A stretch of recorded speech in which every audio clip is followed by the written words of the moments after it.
Claudia didn't fall asleep until dawn. When she finally opened her eyes, the room was flooded with sunlight. Victor was standing beside the bed, smiling. "I waited for you all night." "Where were you?" "My little one, look, nothing happened to me." "Get ready. Let's go have breakfast somewhere," Victor said. Outside, the air was warm, almost summery. "Want some ice cream?" Without waiting for an answer, Victor walked up to a kiosk and bought Claudia her favorite crème brûlée in a waffle cone.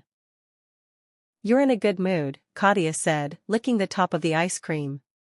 "Did you win at cards?" "Wrong guess. I have an idea. And I'll need your help to make it work." "But you never take me with you." "What do I have to do?" "Nothing. Just be there. If you don't want to, I can manage alone." "No, I'm coming with you," Claudia said quickly. "I knew you'd agree."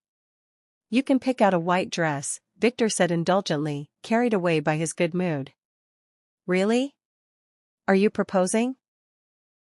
Claudia exclaimed, even forgetting about the ice cream in her hand. Victor never allowed any woman to even hint at marriage.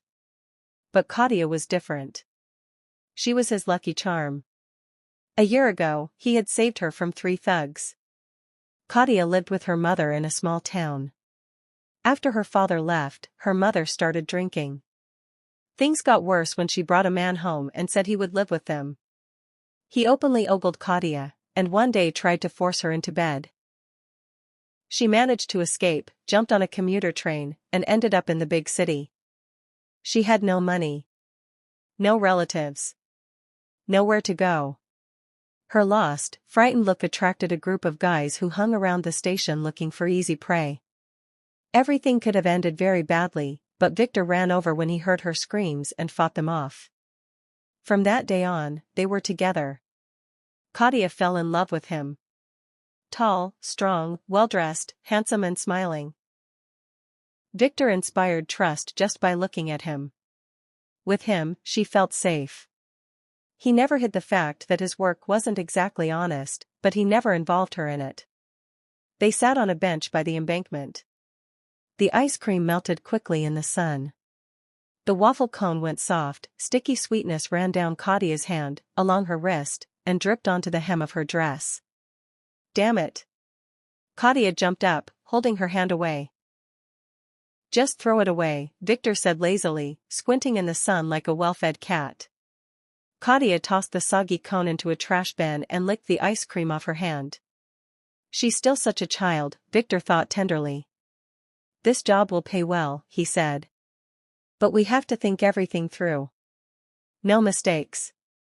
A guy with a fiancée inspires more trust than a man alone." "With a fiancée?" Claudia repeated, sitting back down. "You are the fiancée."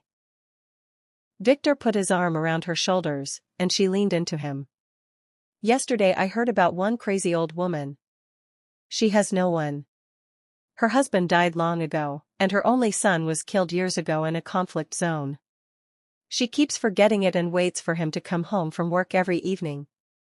She wears a ring and never takes it off. I'm sure she has plenty more jewelry. Her husband wasn't a nobody." "You want to steal from her?" Claudia guessed. "No noise. She'll give it to us herself.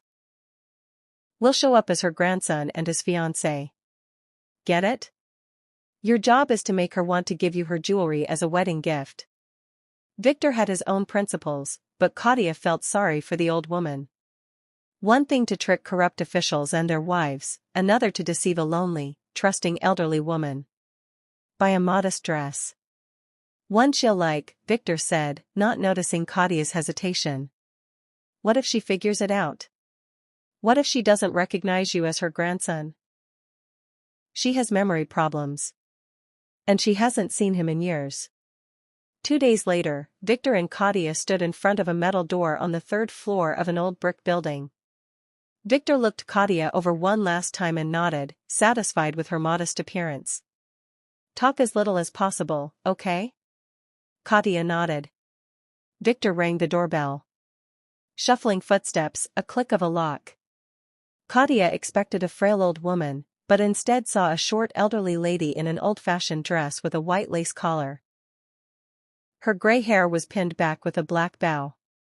"Yes," the woman squinted. "If you are Anna Sergeyevna Dontsova, then I'm your grandson," Victor said seriously. "I don't understand," she blinked. "My son was never married." "May we come in?" Victor smiled, that charming smile people always obeyed. She stepped aside. Inside, Victor stopped in front of a large photo of a young man in military uniform. "My mother has another photo, from when he was a cadet," Victor said calmly. Anna Sergeyevna listened as Victor spun his story: Ryazan, a brief romance, an unplanned pregnancy, silence, death. Tears filled her eyes. "Pavlushka, my son," she whispered. "My mother named me Pavel too." Katya stared at Victor in disbelief. He lied so convincingly she almost cried herself. Anna Sergeyevna brought out an old album and showed pictures of her son from childhood. Katya struggled not to cry. She wished she had a father like that.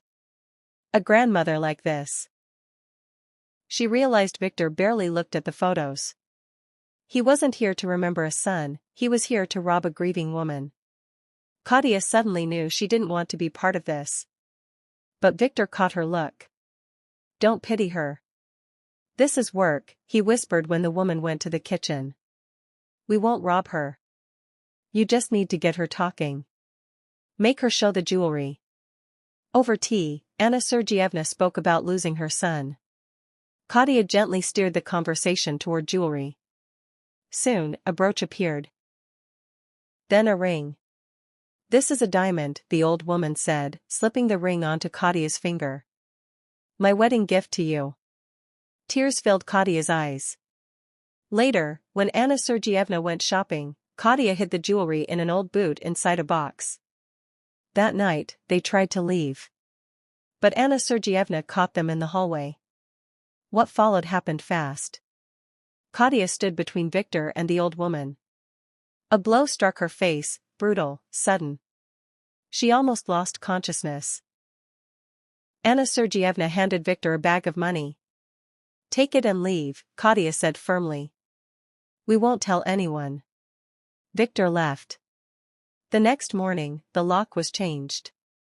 "I knew you were scammers," Anna Sergeyevna admitted. "My son would never have done that." Katya stayed. She enrolled in college by correspondence, found work at a nearby school, and called Anna Sergeyevna her grandmother. Victor never came back. And Anna Sergeyevna told the neighbors the same story Victor once invented. About a daughter her son never got the chance to know.